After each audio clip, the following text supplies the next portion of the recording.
He rescued a boy on the highway and discovered it was his missing son.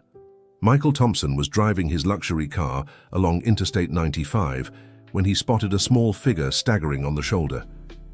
The highway cutting through rural Pennsylvania was nearly deserted that Sunday afternoon, and something about that lonely child made him stop immediately. It was when the boy looked up that Michael felt the world spin beneath his feet. Those brown eyes, the shape of his face, the small scar on his chin. His heart raced as a wave of emotions overwhelmed him. It seemed impossible, but there was Ethan, his son, who had disappeared 3 years ago after the terrible accident on that very highway. "Are you okay, kid?" Michael asked, fighting to keep his voice steady as he crouched to the child's level. The boy, who looked about 8 years old, shrank back defensively. "I want to go home," he murmured, his eyes brimming with tears. "The bad adults are looking for me." Michael swallowed hard, trying to process what was happening. Could this just be a cruel coincidence, a boy who resembled his son? "What's your name?" he asked, studying every detail of that familiar face. "Jake. Jake Wilson," the boy replied, rubbing his tired eyes. "I want Aunt Susan and Uncle Richard." Michael felt as if he'd been punched in the gut. The name was different, the parents were strangers, but that face, it was identical to his son's. And when the boy moved, Michael noticed something on his right arm that made his blood run cold. A crescent-shaped birthmark, exactly like the one Ethan had. "Are you hurt?" he asked, fighting the urge to hug the child and cry. "I need to take you to a hospital, okay?" The boy hesitated, but finally nodded timidly. As he led him to the car, Michael discreetly took a photo with his phone and sent it to Jennifer, his ex-wife, with a simple message: "I think I found our son." At Riverside Regional Hospital, Dr. Peters examined the boy while Michael anxiously waited outside. His mind buzzed with questions. How could Ethan be alive? How had he survived the accident that took the life of the driver who picked him up from school that fateful day? And why didn't he recognize his own parents? "Mr. Thompson?" the doctor called, interrupting his thoughts. "Can we talk?" Michael followed the doctor into a small room. "The boy is malnourished and shows signs of exhaustion," Dr. Peters explained. "I also noticed bruises on his arms and legs that appear to be from falls. I've reported the case to Child Protective Services, who are already looking for the legal guardians he mentioned." "Doctor." Michael hesitated, unsure how to explain his suspicion without sounding crazy. "I believe this boy is my son. Ethan, he disappeared 3 years ago in this same area." The doctor studied him with a doubtful expression. "Mr. Thompson, I understand your emotion, but we must follow protocol. The social worker is already on her way, and..." A knock at the door interrupted them. It was Margaret Wilson, the county social worker, accompanied by a middle-aged couple who hurried into the room. "Where's Jake?" the woman asked, visibly agitated. "We're his parents. He ran away last night." Michael studied the couple. The man was tall and thin, wearing glasses, while the woman had bleached blonde hair and long red nails. Both seemed nervous, avoiding his gaze. "I'm Susan Wilson, and this is my husband Richard," the woman said, handing documents to the social worker. "Jake has behavioral issues. He often runs away and makes up stories about us." The social worker reviewed the documents and nodded. "The papers seem to be in order. We have the birth certificate and the boy's identification documents," the social worker said. "Wait," Michael interrupted. "This boy has a birthmark on his right arm shaped like a crescent moon. My son Ethan had the exact same mark." The couple exchanged quick glances before Richard responded. "Many children have birthmarks, sir. I don't see how that proves anything." "I'll need more information about your missing son," said Margaret, the social worker, turning to Michael. "I understand your concern, but we can't keep a child from his legal guardians without concrete evidence." Michael knew he was losing the battle. As the couple was taken to see the boy, he frantically called Jennifer. "He looks just like Ethan, Jennifer. He has the same birthmark, the same eyes. Michael, please." Her voice trembled on the other end. "We've been through this before. Remember when you thought you saw him at the mall? And that time in the park in Philadelphia? I can't relive this pain every time." "This time is different," he insisted. I'm hiring a private investigator. I need to be sure. After hanging up, Michael watched as the couple left the hospital with the boy. Jake glanced back briefly, his eyes meeting Michael's with an expression that seemed to mix confusion and a silent plea for help.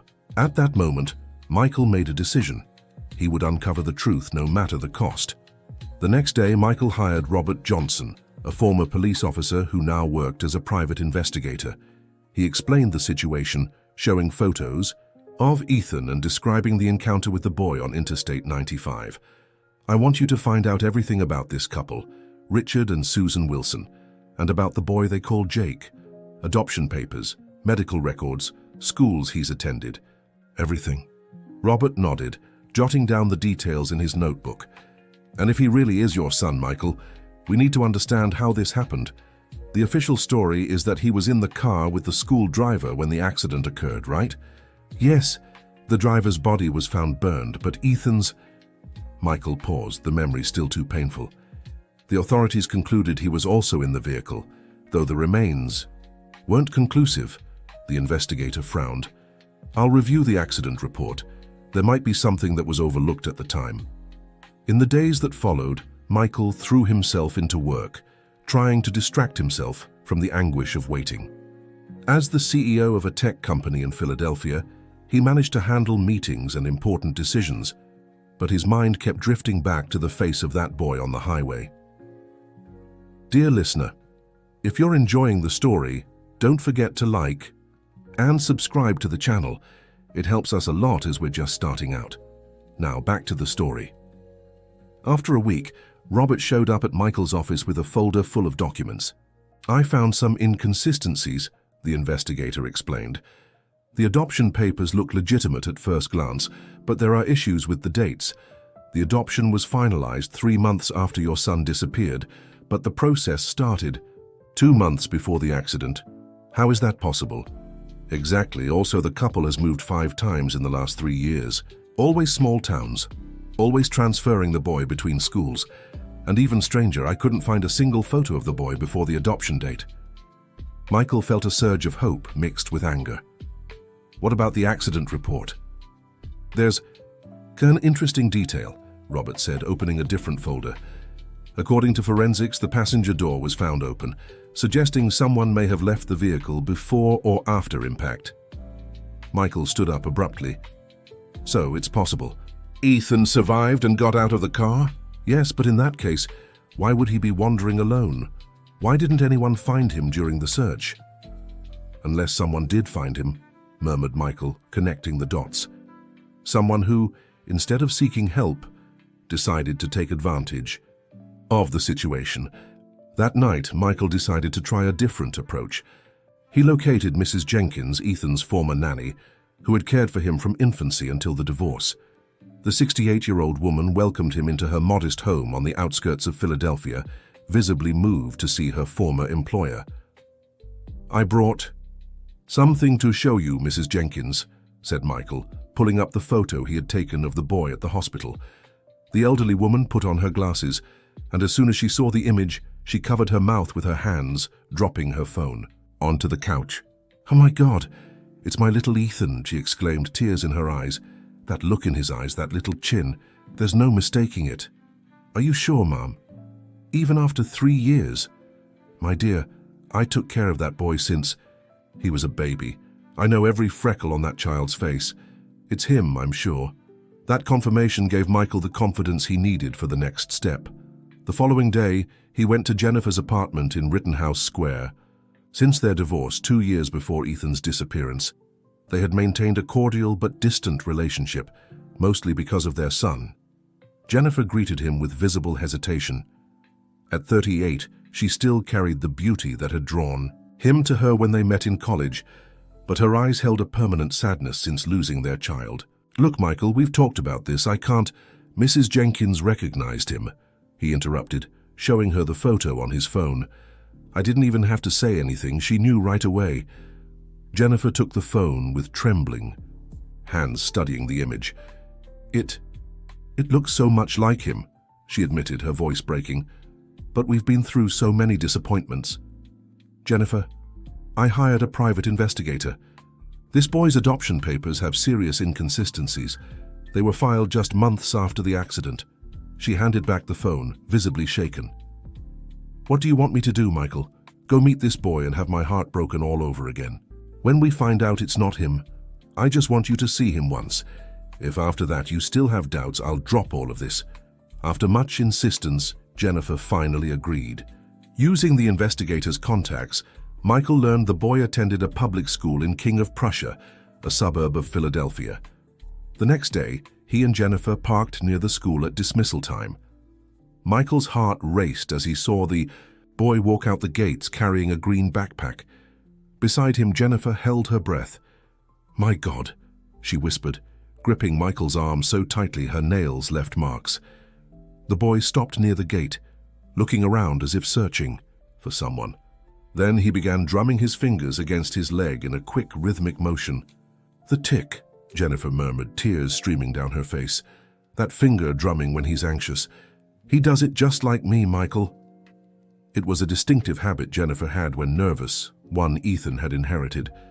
A detail so personal and intimate it couldn't possibly be a coincidence. "I want a DNA test," Jennifer declared, never taking her eyes off the boy. Now, with the investigators' help, they obtained a court order for a DNA test, citing suspicions of child abduction. The judge ruled the boy would remain in temporary state custody while investigations continued, much to the dismay of the Wilsons, who protested vehemently. During a supervised visit at the temporary shelter, Michael tried to establish some connection with the boy. "Do you like playing video games, Jake?" he asked, watching the boy draw. "I do," he replied without looking up from the paper. "But Uncle Richard said I can't have one because it ruins your eyesight." "I see." Michael paused. "I have a dog, you know. A black Labrador." The boy stopped drawing for a moment, as if processing the information. "Does he sleep in your bed, Juan?" he suddenly asked, lifting his eyes to stare at Michael. The question hit him like a bolt of lightning. Shadow, Ethan's Labrador, had a habit of jumping onto his son's bed every night, despite the house rules. It was something only the family knew, a secret between father and son. How do you know that?" Michael asked, his heart racing. The boy seemed confused by his own question. "I don't know, I just feel like I've seen a black dog sleeping in a bed before. Maybe I dreamed it." That night, Michael barely slept, tossing and turning as he replayed the conversation in his head. The mention of the dog sleeping in bed couldn't be a coincidence. It had to be Ethan. His son was alive, and somehow, his memories were too. The next morning, he got a frantic call from James, the investigator. "The Wilsons have disappeared," he said urgently. "They didn't show up for their court hearing today, and their apartment is empty. It looks like they fled overnight." A chill ran through Michael's stomach. "And the boy?" "He's not at the shelter. The supervisor said Susan showed up last night with a fake court order and took him. The police are already on it, but we need to move fast." The days that followed were hell for Michael and Jennifer. The police issued an alert for the couple and the boy, but there was no trace of them. The despair of losing his son a second time consumed Michael, who barely ate or slept. It was Jennifer who found the first major clue. While going through old files, she discovered previously unexamined photos from the accident scene. "Look at this," she said, showing Michael a slightly blurred image of a silver car driving away on a side road. "This car isn't in any of the police reports."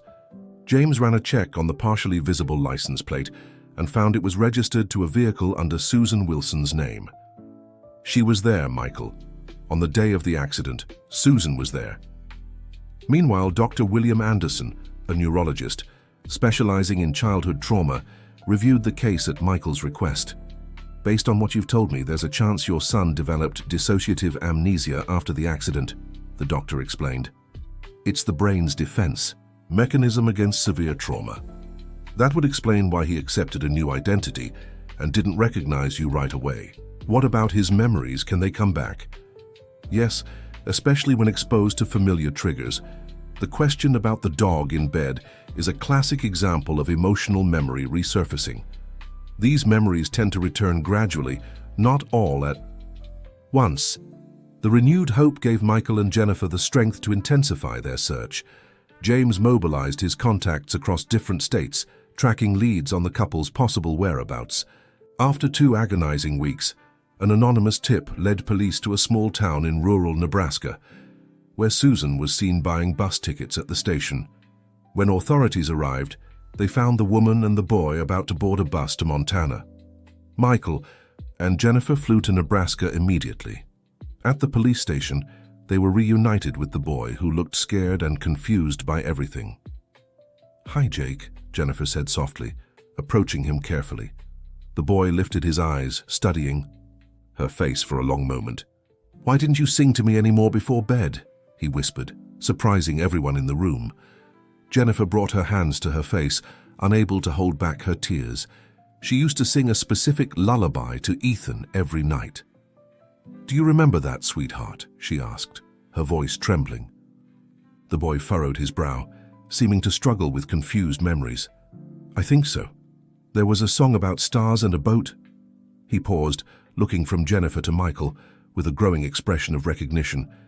You're my real dad?" Michael knelt in front of his son, tears in his eyes. "Yes, Ethan, it's me, and I'll never let you get lost again." Dear listener, if you're enjoying the story, take a moment to like and especially subscribe to the channel. It helps us a lot as we're just starting out. Now, continuing. The DNA test results confirmed what their hearts already knew. The boy was Ethan Thompson, missing for 3 years. Susan Wilson, detained by the police, finally confessed everything in the face of the evidence. "Richard and I had just been denied our 10th adoption application," she explained during her testimony. "We were driving home when we saw the accident, on the interstate. The driver was already gone, but the boy had managed to get out and was wandering confused on the road." She paused, wiping away tears.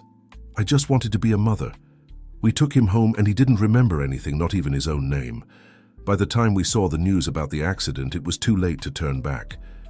And he seemed so happy with us." Despite the confession, Susan and Richard, who was captured days later trying to cross the border into Canada, would face serious charges of kidnapping and document forgery. Ethan's return home wasn't simple. The boy had spent 3 years forming bonds with the couple who raised him, and the transition would be delicate. Dr. Sarah Miller, a child psychologist specializing in trauma, advised Michael and Jennifer, "You need to understand that for Ethan, this situation is extremely confusing. He has fragmented memories of his past life, but also built an identity as Jake. The readjustment must be gradual."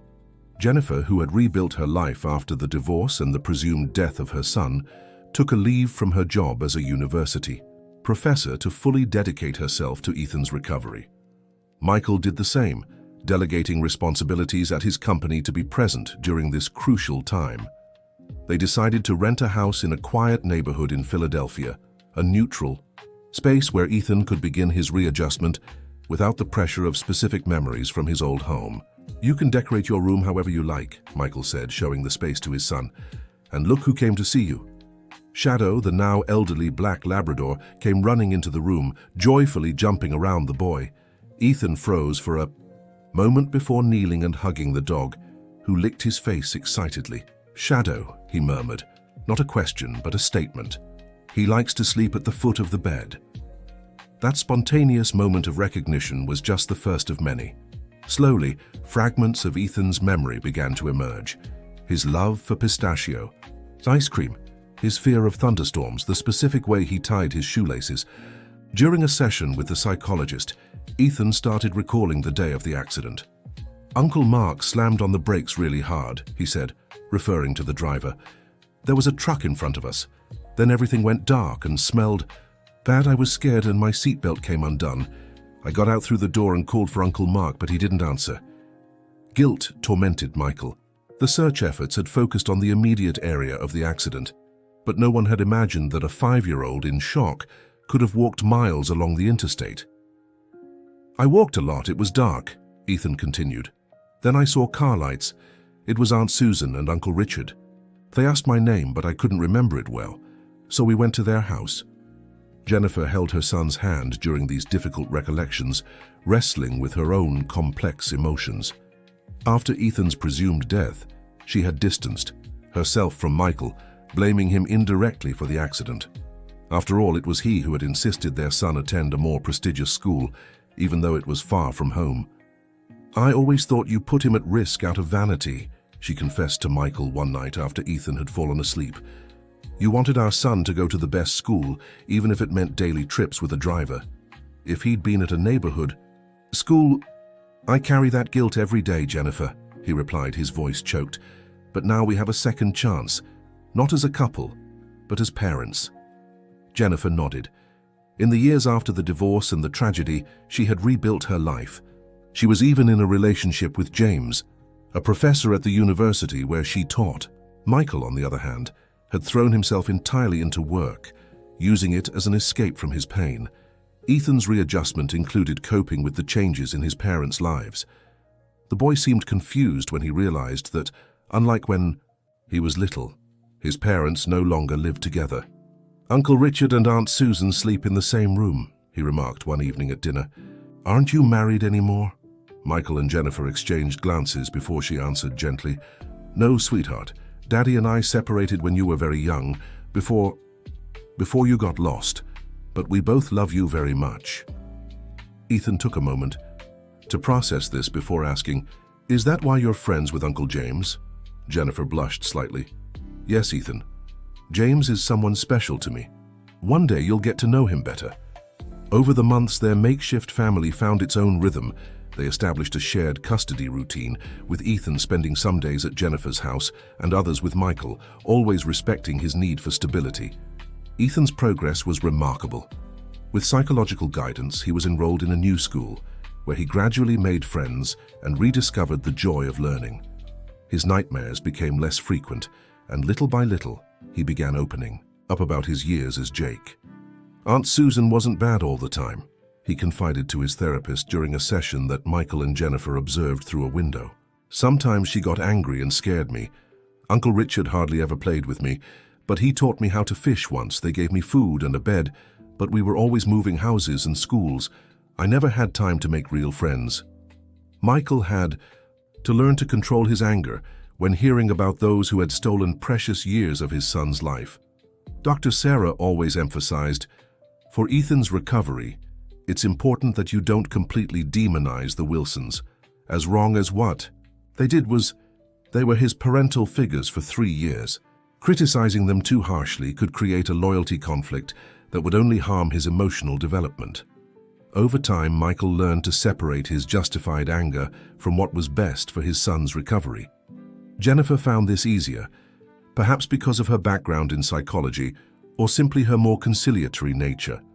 On Ethan's 10th birthday, Michael and Jennifer organized a small party. Only a few were there. Mrs. Jenkins, who cried with joy at every smile from the boy, James, who had become a friendly presence in Ethan's life, and Emily, Jennifer's sister, who had always been close to her nephew. "Close your eyes, son," asked Michael, holding a large package. "I know you already have other gifts, but this one is special." Ethan opened his eyes and found himself looking at a blue bicycle, exactly like the one he had before he disappeared. "It's just like my old bike," he exclaimed, running to touch it.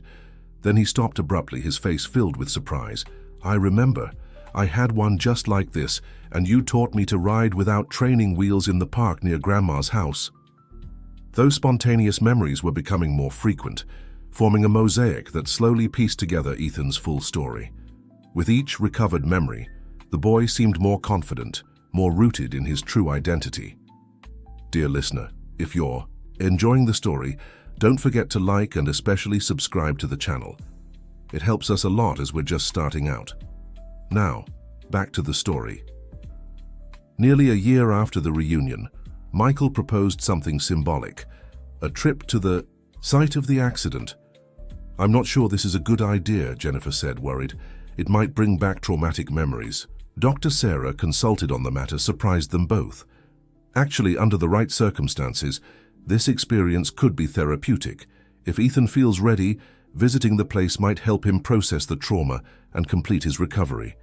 But he needs to be in control, able to back out at any moment and have your full support. When asked, Ethan thought seriously before answering, "I want to go. I need to see where it all began." The following Sunday, the three of them set out in Michael's car. Ethan sat in the back, holding Jennifer's hand tightly as she sat beside him to offer comfort during the trip.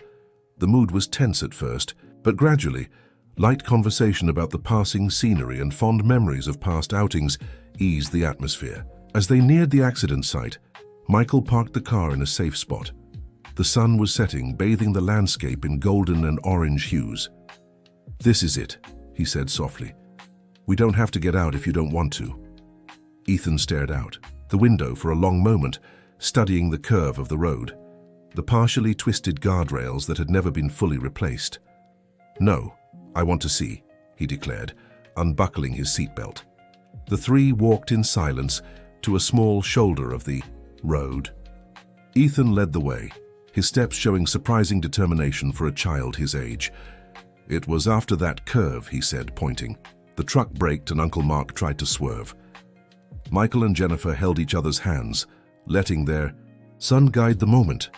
Ethan continued, "After I got out of the car, I walked a long way. It was dark and I was really scared. I kept calling for you, Dad. And for you too, Mom." Silent tears rolled down their faces as they listened. "Then I saw their car lights," Ethan went on.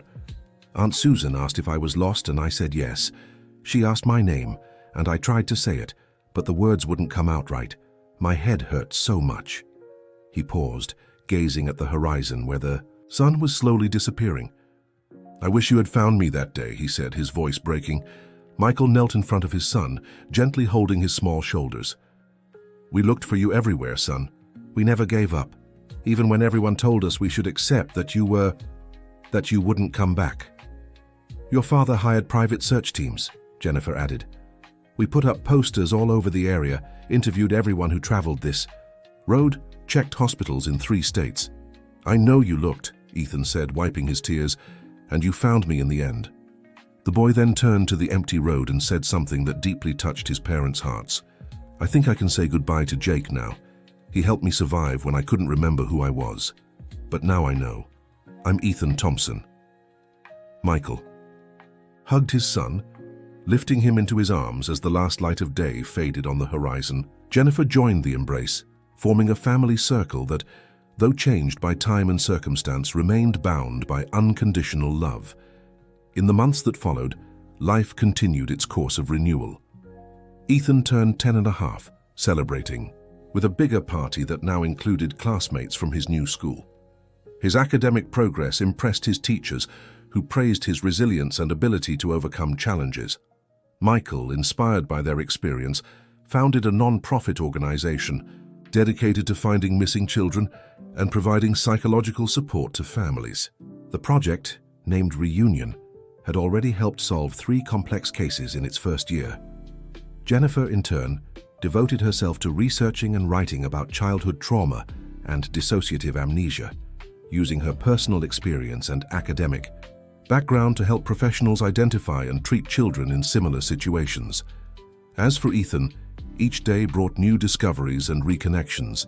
His passion for drawing, which had always been there, now expressed itself in comic books he created, featuring a boy with superpowers who helped reunite separated families. The relationship between Michael and Jennifer also evolved. The resentment and guilt they carried from their divorce and the accident were gradually replaced by a solid partnership in raising their son. Though there was no chance of rekindling their romantic relationship, Jennifer was now engaged to James. They had found a healthy balance as co-parents. "Would you have known it was me even without the DNA test?" Ethan asked one evening, as Michael helped him with homework at Jennifer's house. Michael and Jennifer exchanged glances before she answered, "Yes, sweetheart. A mother's and father's heart knows their child in any circumstance. Even when the mind forgets, the heart remembers." Ethan smiled, satisfied with the answer, and returned to his schoolwork. Michael watched his son with admiration. After all they had been through, there was Ethan, strong, resilient, capable of love and forgiveness, beyond what many adults could comprehend. On the 1-year anniversary of their reunion, they decided to hold a small symbolic ceremony. They gathered in Jennifer's backyard, where Michael had built a treehouse for Ethan, a project they had planned together before the disappearance. The day dawned sunny, with a gentle breeze typical of a Pennsylvania spring. Michael arrived early, bringing materials for the final touches on the treehouse. Jennifer prepared Ethan's favorite breakfast, cheese-stuffed pancakes and fresh orange juice. It was as if the universe conspired to make the day special. Mrs. Jenkins, who insisted on being part of every important moment in Ethan's life, arrived soon after, bringing a homemade cake she had baked especially for the occasion. At 70, her energy was remarkable, as was the love she held for the boy she had watched grow up. "My goodness, this treehouse is absolutely beautiful," the elderly woman exclaimed, marveling at the structure. "Just like the drawing little Ethan, made when he was 5 years old." It was true. Michael had found among his son's saved belongings a yellowed drawing where Ethan, in his childish handwriting, had written, "My treehouse with Dad." The businessman had followed every detail of that childish sketch, turning it into reality. When Ethan woke up and saw everyone gathered in the backyard, he rushed down the stairs. "You came early," he exclaimed, still in his pajamas, his hair tousled. "We couldn't waste a single minute of this day, son," Michael replied, hugging him. After breakfast, while the adults chatted on the porch, Ethan climbed up to his treehouse, taking a photo album with him. Jennifer watched him discreetly from the kitchen window, noticing how their son spent long minutes studying each picture, as if trying to fill the gaps in his memory. Later, James arrived with a telescope, a gift he had decided to give Ethan after discovering his interest in astronomy. The boy was thrilled. "Can we set it up in the treehouse?" he asked excitedly. "It'll be closer to the stars." "Of course, champ," James answered, affectionately ruffling the boy's hair. "We can look at Jupiter tonight if the sky's clear." Jennifer observed their interaction with a soft smile. At first, she had worried Ethan might reject James, but the boy, with his incredible capacity to love, had made room in his heart for another father figure. Under the generous shade of a large mango tree, they buried a time capsule containing objects that represented their journey. Ethan's first baby photo, a recent picture of the three of them together, a small toy car that had survived the years, drawings made by Ethan, both as Jake and as Ethan, and letters each of them had written to be read in 10 years. "So we can remember where we came from and celebrate where we are now," Michael explained as they covered the small box with soil. Ethan added his own contribution, an ID bracelet he had worn during his time at the hospital after being found on the interstate. "So I never get lost again," he said, with wisdom beyond his years. When they finished the little ceremony, the sun was setting on the horizon, much like it had that day on the interstate. But this time, instead of symbolizing an end, the sunset marked a new beginning for this family, who, after facing the unthinkable, had found their way back to each other. Michael held his son as they watched the sky turn into a mosaic of vibrant colors. "You know, Ethan, sometimes life takes us down hard and painful roads, but what matters isn't just the destination, it's the journey and the people who walk it with us." The boy nodded with an understanding few his age possessed. "I know, Dad. I got lost, but you found me. And even when I didn't know who I was, deep down, I think I always knew I was looking for you." Jennifer joined the embrace, forming that family circle once again, different from what they'd imagined years ago, but perfect in its own way. "There's something Dr. Sarah always says," Jennifer remarked. "We can't change our past, but we can change how it affects us. I think we're on the right path." Ethan smiled, gazing at the sky where the first stars were beginning to appear. "Can I make a wish on the first star?" he asked. "Of course," Michael replied. "But you don't have to tell us if it's a secret." The boy closed his eyes for a moment, focusing on his wish before opening them again with a serene smile. "It's not a secret.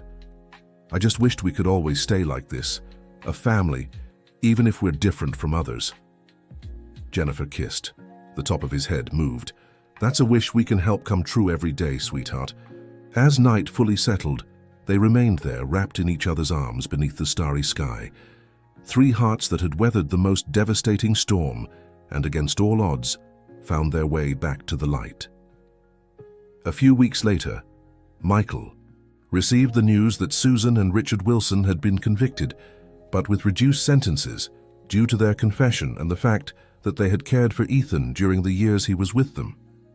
Ethan, upon hearing the verdict, surprised his parents with his comment, "They did something wrong, but they weren't monsters. I think they just really wanted to have a child." This capacity for empathy, even toward those who had caused so much suffering to his family, was further proof of the extraordinary resilience and maturity Ethan had developed. The trial had been an exhausting process for everyone. Michael and Jennifer had to testify, reliving painful memories and moments of despair. Ethan, shielded as much as possible from media exposure, was heard in a private hearing, with only the judge, prosecutor, and defense attorneys present. During Susan's testimony, Jennifer was especially shaken. The woman described through tears how she had been rejected for adoption 10 times for being too old at 43, how her desperation to have a child grew with each passing year, how in the moment she found Ethan wandering confused along the highway, she saw it as a divine sign. "When we found him, he couldn't even say his own name properly," Susan testified. "We tried looking through news reports about missing children, but at first we didn't find anything that matched him. Then when we saw the news about the accident, we had already grown attached. I know it was wrong, but in that moment, I just thought I could finally be a mother." Jennifer, listening to this, felt a confusing mix of hatred and compassion. That woman had stolen precious years from her son, but she had also cared for him, fed him, raised him. The complexity of the situation didn't allow for simple judgments of right and wrong. After the sentencing, Michael visited Susan in prison. It was a surprising decision that even Jennifer didn't fully understand, but he felt he needed that closure. "Why did he keep asking about us?" Michael questioned, sitting across from the now aged and weary-looking woman. "In 3 years, Ethan, Jake never mentioned his real parents." Susan lowered her gaze, a sob escaping her lips. "At first he asked a lot. He called for you at night in nightmares, said he wanted his real dad." She paused, wiping away a tear. "We took him to a child psychologist in another town. We told them he was recently adopted and having trouble adjusting. The doctor said that with time and love he would adapt to his new reality." "And he did adapt," Michael said bitterly. "Children are resilient," Susan replied softly. "After a year, the nightmares stopped. He stopped asking about the past. We thought he had completely forgotten."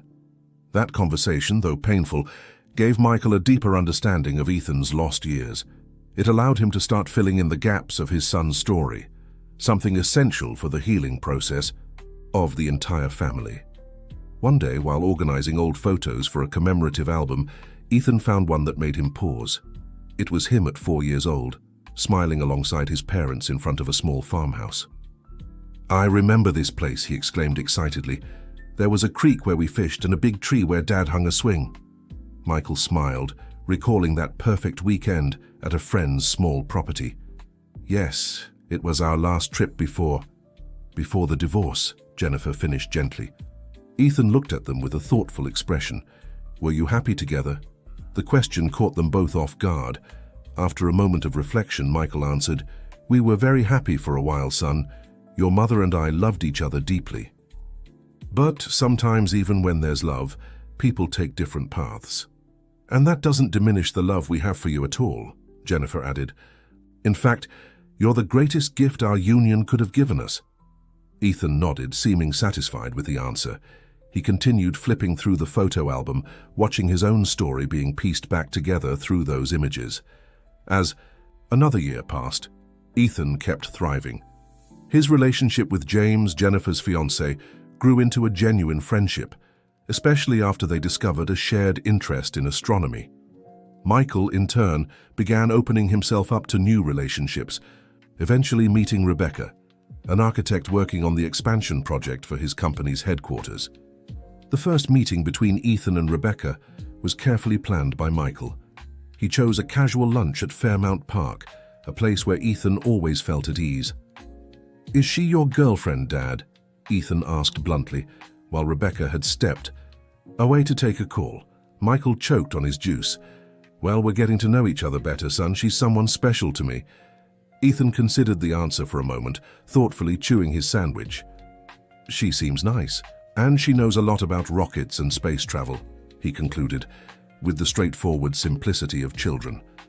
Rebecca, unlike other fleeting relationships Michael had after the divorce, showed real interest in getting to know Ethan as a person, not just as the boyfriend's son. She took him to science museums, discussed books with him, and even learned to play the video games he loved. Once, when Ethan stayed at his father's house over the weekend, he had a bad nightmare. He woke up screaming, an occurrence that had become rare but still happened occasionally. Rebecca, who was staying the night, was the first to reach his room. "Ethan, it's okay. You're safe," she said softly, sitting on the edge of the bed, but keeping her distance to avoid startling him further. "They were taking me away again," the boy murmured, trembling. "I called for my dad and no one came. But we're here now and no one's going to take you," she replied with reassuring firmness. "Do you want me to call your dad?" Ethan shook his head. "Can you stay here a little? Just until I fall asleep again?" Rebecca nodded, touched by the trust placed in her. "Of course I can. Do you want me to tell you a story? Or would you rather I just sit quietly?" "Can you tell me how you design buildings?" Auntie asked, surprising her. "It's just, when you explain it, it's easy to picture, and there's no room left in my head for nightmares." Michael, who had quietly arrived at the door, witnessed that moment of connection. His heart warmed as he saw how naturally Rebecca handled his son, not forcing a maternal role but offering exactly what Ethan needed in that moment. Meanwhile, at Jennifer's house, things were also finding their balance. James had moved in, and the initial adjustment wasn't without challenges. Ethan, used to having his mother to himself during his time with her, had to adapt to the constant presence of another adult. "Does James have to ask permission to take things from the fridge?" Ethan asked one day, visibly bothered after seeing his stepfather pour himself juice without checking with Jennifer. "No, sweetheart. This is his home now too," Jennifer explained, realizing they needed to clarify these new dynamics. "But doesn't he ask when he wants to watch TV or use the bathroom?" James, who had been listening from the living room, approached carefully. "You know, Ethan, I get that it's weird seeing someone new living here with you. When I moved in with my stepmother at age 12, it also bothered me to see her using my father's things as if they were hers." Ethan looked at him, surprised. "You had a stepmother too?" "Yes, and it wasn't easy at first, but over time I realized I wasn't losing my dad. I was gaining someone else who cared about me." That honest conversation marked a turning point in their relationship. Ethan began to see James not as an intruder or competitor, but as someone who, like him, had navigated the complexities of a reconfigured family. Life moved forward, weaving new connections and possibilities. Ethan, now almost 12, showed a growing interest in science and technology, often spending hours in Michael's office, fascinated by the innovative projects developed there. One afternoon, while taking a walk in the park near Jennifer's house, Ethan surprised his father with an observation. "Did you know I'm lucky, Dad?" "Lucky?" Michael asked, intrigued. "Yeah, some kids only have 2 parents. I have 4 people who love me like parents. You, Mom, James, and even Rebecca, who always brings me those cool science books." Michael felt a tightness in his chest, a mix of pride and admiration for this little human who, despite everything he'd been through, could see beauty and gains where others might only see loss. "You're right, son. I think we're all lucky to have you in our lives." Those words stayed with Michael for days. Inspired by his son's perspective, he redoubled his efforts on the Reunion Project, the foundation he'd created to help locate missing children. The foundation's work had started modestly in a small borrowed office, but now it occupied an entire floor in Michael's company building. With a team of former police officers, social workers, psychologists, and tech experts, Reunion had become a national leader in missing child searches. One day, Michael invited Ethan to visit the foundation's headquarters. "Is this where you find lost kids?" the boy asked, fascinated by the digital map of the US on the central wall, where small colored dots blinked, representing active cases. "We try, son. We don't always succeed, but we never give up." Ethan walked through the office, watching the professionals at work, until he stopped in front of a photo wall. "Who are all these kids?" Michael stepped closer, placing a hand on his son's shoulder. "These are the ones we've found. Each photo represents a family that, like ours, got the chance to reunite." The boy fell silent for a moment, his eyes scanning each smiling face. "Can I help somehow?" he finally asked. "How do you mean, son?" "I know what it's like to be lost and then found. Maybe I could talk to other kids who went through that. Maybe they'd feel less alone if they knew they weren't the only ones." The suggestion took Michael by surprise. Ethan had never shown interest in speaking publicly about his experience. In fact, Jennifer and he had always made sure to protect their son's privacy, keeping him away from the press and unnecessary exposure. "Are you sure about this, Ethan? We don't want you reliving painful memories." "I am, Dad. Dr. Sarah always says, talking about hard things helps us heal. Maybe I can help other kids heal their hard things too." After consulting Jennifer and Ethan's therapist, they agreed to let him join a small support group for recovered children and their families, always with therapeutic supervision. At the first meeting, Ethan was visibly nervous.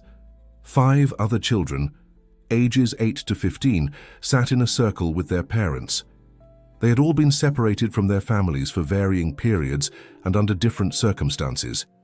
When it was his turn to speak, Ethan hesitated for a moment before beginning. "My name is Ethan. For 3 years I had another name and another family, not knowing who I really was." He paused, searching for the right words. "The hardest part wasn't when they found me. It was afterward, when I no longer knew who I truly was. Whether I was Ethan or Jake, whether my real parents were the ones I remembered or the ones who said they'd always been searching for me." A girl around 14 nodded, her eyes shining with recognition. "It felt like I was betraying someone, no matter what." "I did," she remarked. "If I loved my real parents, it felt like I was being ungrateful to the ones who raised me. If I missed the other family, I felt guilty toward my true parents." "Exactly," Ethan agreed, relieved to be understood. "And there were the nightmares, where you're lost again, and no one comes to find you," an older boy finished quietly. That first meeting ran longer than scheduled. The children, who initially seemed shy and reserved, found an instant bond in their shared experience. The parents watching the interaction also took comfort in knowing they weren't alone in their struggles. On the drive home, Ethan was deep in thought. "What's on your mind, son?" Michael asked. "I think I'm luckier than I realized," he replied. "Some of those kids were lost for much longer than I was, and some still don't feel completely found." That observation, so profound for a 12-year-old, moved Michael. He realized that while he'd been working to heal his son, Ethan had developed an extraordinary sensitivity to others' pain. Ethan's journey was a testament to the power of love, human resilience, and the capacity to heal. The boy who had once been lost, both physically and emotionally, had not only found his way home but also a way to weave all parts of his experience into a strong, whole identity. In a world where so many stories end in sorrow, theirs was a reminder that even in the darkest circumstances, redemption and new beginnings are possible. The unexpected detour in their path had brought immeasurable pain, but it had also opened doors to a deeper understanding of what truly matters, the unbreakable bonds of love that connect us, even when temporarily forgotten. On Ethan's 13th birthday, they held a special celebration, not a traditional party with dozens of guests, but an intimate gathering of everyone who had played a crucial role in his journey. The chosen location was the small farm Michael had bought on the outskirts of Philadelphia, a simple property with a crystal-clear stream running through it and towering trees offering generous shade. There was something powerfully symbolic about creating new memories in a natural setting, far from the asphalt and concrete of the city, far from the highways that had so deeply marked their lives.